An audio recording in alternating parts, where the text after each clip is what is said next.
Fusha Samu none araharira Fusha yari yacaginze keto umuriro yawumaze niteshano inaguza asigaye n'ibice bitanu Fusha ndabona none yakakubwa n'umuruho hasiga nanterese se Samu we Asha semeranyisha Samu nakubura idini Fusha sikafungu Samu yakupfa we waje ukanyisha amafaranga y'umuriro mbwirwa nguru umuriro umunsi wose wamaheru ariko u Rwanda barugucumbikira imbwa zitagira akazi wasanga ahennye muri nozi wagera ngo yarayubatse Samu yakuturuka kantarange wasohotse ukanyishura umuriro wanjye warakoresheje ngiye ngureke to nako sinyikoreshe ariko urayikoresha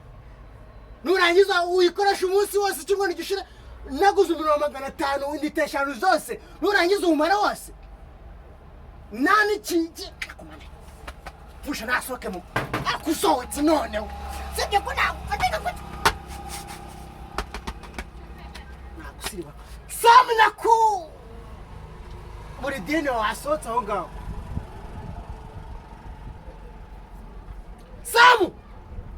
niwanza gusohoka ahoke reka ngende mu gitondo kuzindukira ariko nkikubona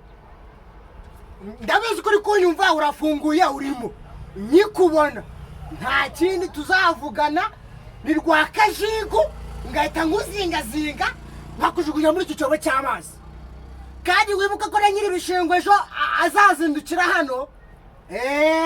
utagira ngo uzanyishura y'umuriro gusa ariko ushatse ufite n'ijana waringuza sha dore n'agatabi kashize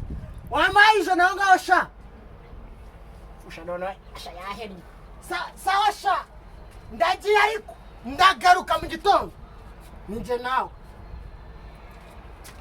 nureko nwaze kuvuga ukanga no kumvugisha aburetse